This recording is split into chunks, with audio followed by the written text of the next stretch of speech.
July 10. Spoke a brig from Rio, bound to Norfolk. Weather hazy, with a light baffling wind from the eastward. Today Hartman Rogers died, having been attacked on the 8th with spasms after drinking a glass of grog. This man was of the cook's party, and one upon whom Peters placed his main reliance. He told Augustus that he believed the mate had poisoned him, and that he expected, if he did not be on the lookout, his own turn would come shortly. There were now only himself, Jones, and the cook belonging to his own gang. On the other side there were 5. He had spoken to Jones about taking the command from the mate, but the project having been coolly received, he had been deterred from pressing the matter any further, or from saying anything to the cook. It was well, as it happened, that he was so prudent, for in the afternoon the cook expressed his determination of siding with the mate and went over formally to that party, while Jones took an opportunity of quarrelling with Peters and hinted that he would let the mate know of the plan in agitation. There was now, evidently, no time to be lost, and Peters expressed his determination of attempting to take the vessel at all hazards, provided Augustus would lend him his aid. My friend at once assured him of his willingness to enter into any plan for that purpose, and, thinking the opportunity a favourable one, made known the fact of my being on board. At this the hybrid was not more astonished than delighted, as he had no reliance whatever upon Jones, whom he had already considered as belonging to the party of the mate. They went below immediately, when Augustus called to me by name, and Peters and myself were soon made acquainted. It was agreed that we should attempt to retake the vessel upon the first good opportunity, leaving Jones altogether out of our counsels. In the event of success, we were to run the brig into the first port that offered, and delivered her up. The desertion of his party had frustrated Peters' design of going into the Pacific, an adventure which could not be accomplished without a crew, and he depended upon either getting acquitted upon trial on the score of insanity, which he solemnly averred had actuated him in lending his aid to the mutiny, or upon obtaining a pardon, if found guilty, through the representations of Augustus and myself. Our deliberations were interrupted for the present by the cry of "All hands take in sail," and Peters and Augustus ran up on deck. As usual, the crew were nearly all drunk, and before sail could be properly taken in, a violent squall laid the brig on her beam ends. By keeping her away, however, she righted, having shipped a good deal of water. Scarcely was everything secure when another squall took the vessel, and immediately afterward another, no damage being done. There was every appearance of a gale of wind, which, indeed, shortly came on, with great fury, from the northward and westward. All was made as snug as possible, and we laid to, as usual, under a close-reefed foresail. As night drew on, the wind increased in violence, with a remarkably heavy sea. Peters now came into the forecastle with Augustus, and we resumed our deliberations. We agreed that no opportunity could be more favourable than the present for carrying our design into effect, as an attempt at such a moment would never be anticipated. As the brig was snugly laid to, there would be no necessity of manoeuvring her until good weather, when, if we succeeded in our attempt, we might liberate 1 or perhaps 2 of the men to aid us in taking her into port. The main difficulty was the great disproportion in our forces. There was only 3 of us, and in the cabin there were 9. All the arms on board, too, were in their possession, with the exception of a pair of small pistols, which Peter had concealed about his person, and the large seaman's knife, which he always wore in the waistband of his pantaloons.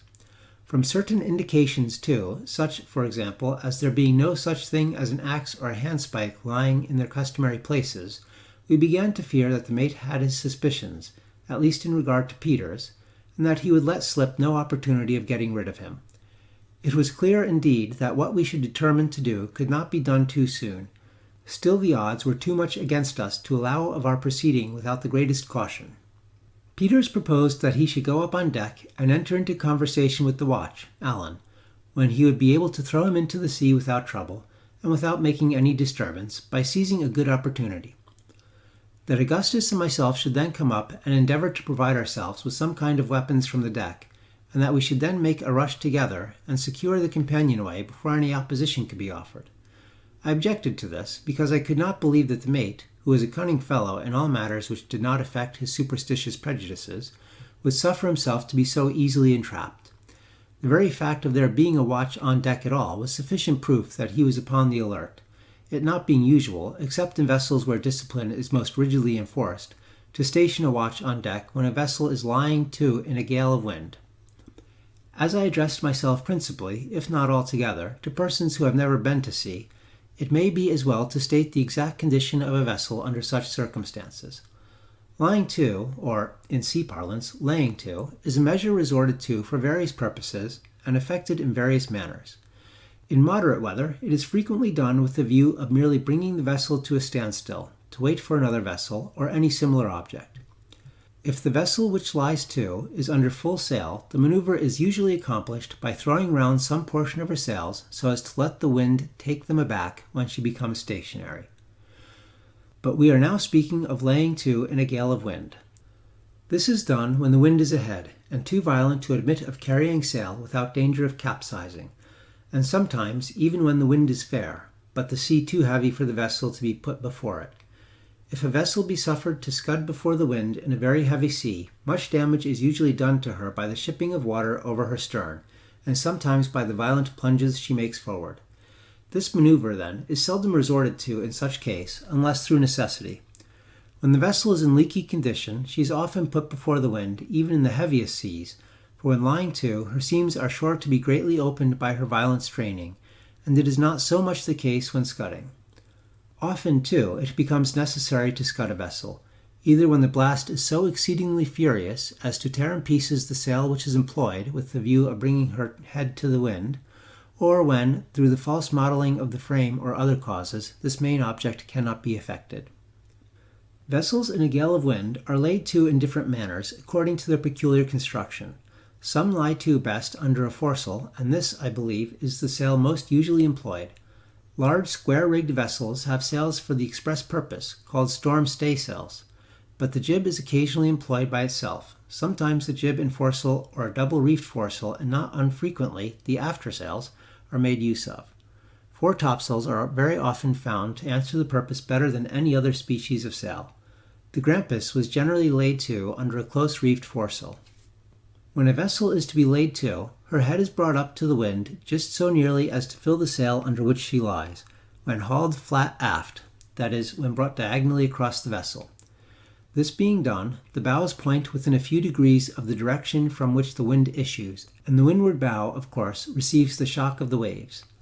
In this situation, a good vessel will ride out a very heavy gale of wind without shipping a drop of water, and without any further attention being requisite on the part of the crew.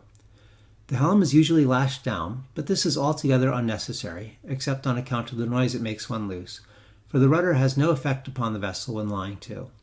Indeed, the helm had far better be left loose than lashed very fast, for the rudder is apt to be torn off by heavy seas if there be no room for the helm to play.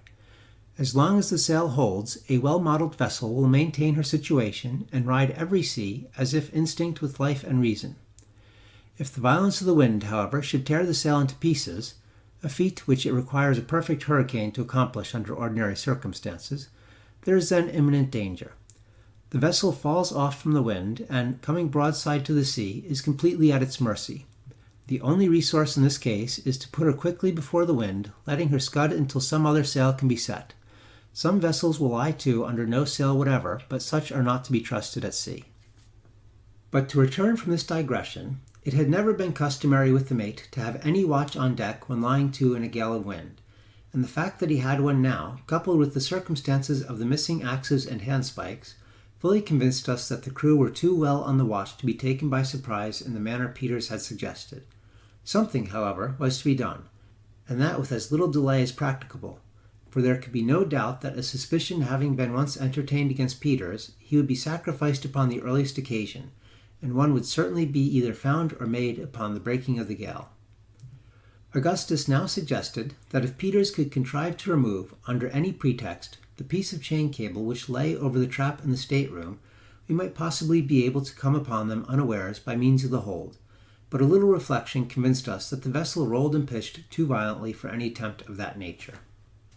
By good fortune, I at length hit upon the idea of working upon the superstitious terrors and guilty conscience of the mate. It will be remembered that one of the crew, Hartman Rogers, had died during the morning, having been attacked 2 days before with spasms after drinking some spirits of water. Peters had expressed to us his opinion that this man had been poisoned by the mate, and for this belief he had reasons, so he said, which were incontrovertible, but which he could not be prevailed upon to explain to us. This wayward refusal being only in keeping with other points of his singular character. But whether or not he had any better grounds for suspecting the mate than we had ourselves, we were easily led to fall in with his suspicion and determined to act accordingly. Rogers had died about 11 in the forenoon in violent convulsions, and the corpse presented in a few minutes after death one of the most horrid and loathsome spectacles I ever remember to have seen. The stomach was swollen immensely, like that of a man who has been drowned and lain under water for many weeks. The hands were in the same condition, while the face was shrunken, shriveled, and of a chalky whiteness, except where relieved by 2 or 3 glaring red splotches, like those occasioned by the erysipelas. One of these splotches extended diagonally across the face, completely covering up an eye as if with a band of red velvet. In this disgusting condition the body had been brought up from the cabin at noon to be thrown overboard, when the mate, getting a glimpse of it, for he saw it now for the first time, and either being touched with remorse for his crime, or struck with terror at so horrible a sight, ordered the men to sew the body up in its hammock and allow it the usual rites of sea burial. Having given these directions, he went below, as if to avoid any further sight of his victim. While preparations were making to obey his orders, the gale came on with great fury, and the design was abandoned for the present. The corpse, left to itself, was washed into the laboured scuppers, where it still lay at the time of which I speak, floundering about with the furious lurches of the brig. Having arranged our plan, we set about putting it in execution as speedily as possible. Peters went upon deck, and, as he had anticipated, was immediately accosted by Allan, who appeared to be stationed more as a watch upon the forecastle than for any other purpose. The fate of this villain, however, was speedily and silently decided, for Peters, approaching him in a careless manner, as if about to address him, seized him by the throat, and before he could utter a single cry, tossed him over the bulwarks. He then called to us, and we came up. Our first precaution was to look about for something with which to arm ourselves, and in doing this we had proceeded with great care, for it was impossible to stand on deck an instant without holding fast, and violent seas broke over the vessel at every plunge forward. It was indispensable, too, that we should be quick in our operations, for every minute we expected the mate to be up to set the pumps going, as it was evident the brig must be taking in water very fast. After searching about for some time, we could find nothing more fit for our purpose than the 2 pump handles, one of which Augustus took, and I the other. Having secured these, we stripped off the shirt of the corpse and dropped the body overboard. Peters and myself then went below, leaving Augustus to watch upon deck, where he took his station just where Allan had been placed, and with his back to the cabin companionway, so that if any one of the mate's gang should come up, he might suppose it was the watch. As soon as I got below, I commenced disguising myself so as to represent the corpse of Rogers. The shirt which we had taken from the body aided us very much, for it was of singular form and character and easily recognizable, a kind of smock which the deceased wore over his other clothing. It was a blue stockinette with large white stripes running across. Having put this on, I proceeded to equip myself with a false stomach in imitation of the horrible deformity of the swollen corpse. This was soon effected by means of stuffing some bedcloths. I then gave the same appearance to my hands by drawing on a pair of white woolen mittens and filling them in with any kind of rags that offered themselves. Peters then arranged my face, first rubbing it well over with white chalk, and afterwards splotching it with blood, which he took from a cut on his finger. The streak across the eye was not forgotten, and presented a most shocking appearance.